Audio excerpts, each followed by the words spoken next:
Difficile de donner un nombre exact, mais ils étaient probablement près de 2500 à converger peu à peu vers la préfecture.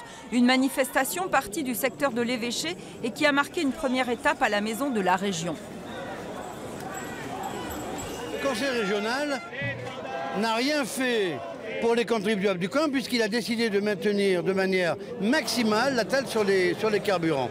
Ça fait partie des choses qu'on contribue à faire en sorte que le prix de l'essence et des carburants est à son niveau aujourd'hui. Nous avons l'impression de parler à un mur.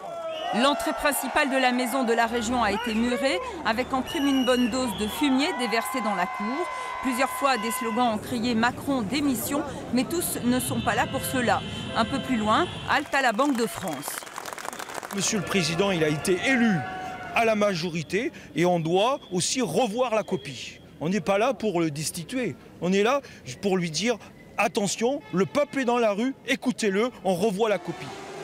Et c'est devant la préfecture que le cortège s'est retrouvé, arrivé par deux côtés différents. La police était au milieu, empêchant un moment les manifestants de se rejoindre, ce qui a créé des tensions.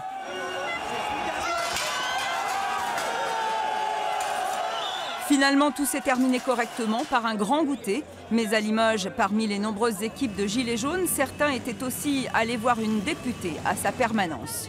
Ils se sentent aussi en droit d'exprimer des revendications, des frustrations qui ne datent pas des 18 derniers mois, qui se sont construites sur 10, 15, 20 ans.